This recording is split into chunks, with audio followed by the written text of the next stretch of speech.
guys, if you're here, that means you got this problem wrong, so we're going to work it out together. Now, there are a few rules when you're dividing fractions. So let's write down rule number 1. You should have this in your spiral, but if you don't, let's go ahead and write these down. So if you have a mixed number, change it into an improper fraction. Here you can see we do not have a mixed number. A mixed number looks like something like 2, 3 over 4 with a whole number in front.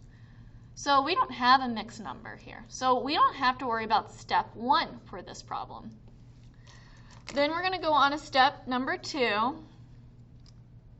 You go, if you are dividing, do, keep, change, flip.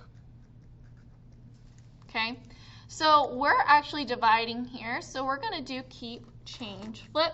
So the way I'm going to work this out is I'm going to write KCF above it. I'm going to keep that negative 2 over 6. I'm going to change that division sign to a multiplication sign, and I'm going to flip that 1 over 5 to 5 over 1. Now, you only do this if you're dividing. If you're not dividing, you don't do keep, change, flip. Then you're going to do step number 3. The way you're going to do step number 3 is you're going to multiply numerators. So that means 2 times 5, that gets me 10. The signs were different, so I keep the negative. And then we're going to do step 4, which is multiply denominators. So that means we're going to do 6 times 1, and that's going to get me 6. So I have negative 10 over 6. Then we're going on to our next step. So if we have an improper fraction, we will make it into a mixed number. The way we're going to do that is we're going to divide. So that means I'm going to take that negative 10 divided by 6. 6 can't go into 1, but 6 can go into 10 one time. 10 minus 6 is going to get me 4. So that 4 becomes my numerator. So now it's 1/4 over 6.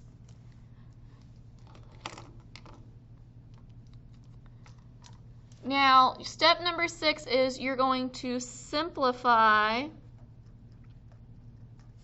if necessary.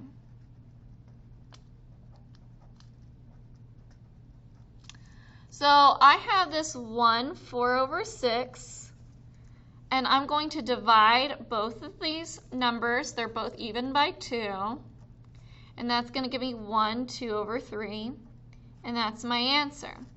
But we need to come back and look. The signs were different, so that means my answer was going to be actually a negative number. Okay? Make sure you're aware of those rules, because if your signs are the same, your answer will be positive. But if your signs are different, then they will be negative. Okay? Let's do another example. Let's say we have negative 4 over 5 times 1/2 over 3.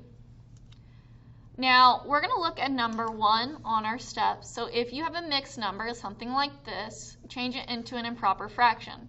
I have one of these. So I'm going to go ahead and change that with the Texas or popcorn method. 3 times 1 gets me 3, plus 2 gets me 5, 5 over 3.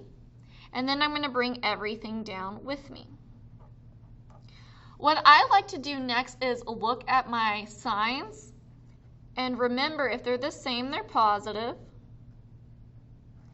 And if they're different, they're going to be negative. I have a negative and a positive, so that means my answer will be negative. So I'm going to go ahead and put a box where I can put my work in with the negative sign in front of it. So if I forget about it, it's there for me later on. So now what I'm going to do is I'm going to multiply my numerators like it says on step number 3. 4 times 5 is going to get me 20. I'm going to bring my negative. 5 times 3 is going to get me 15. Now this is an improper fraction because the numerator is bigger. But if the numerator wasn't bigger, then I wouldn't be doing this next step. You only make an improper fraction into a mixed number if it's improper. So I'm going to do 20 divided by 15. 15 can't go into 20, but it can go in. It can't go into 2, but it can go into 21 time. Gets me 5. My remainder becomes my numerator. So this is 5 over 15. I'm going to rewrite it over here as -1, 5 over 15. Now my step, that last step, number 6, has to simplify if necessary right up here. So I know both of those are divisible by 5. So I'm going to do 5 divided by 5, that's going to give me 1. 15 divided by 5 gets me 3. And then I have my -1. I'm going to bring it here, and then I'm going to write 1 over 3 as my answer. And I remember to write that negative so I don't have to worry about writing it now. I want you to go ahead and work on those next problems. Remember, you only do keep, change, flip if you're dividing, okay? If you have any questions, let me know. I'll try to get back to you as soon as I can.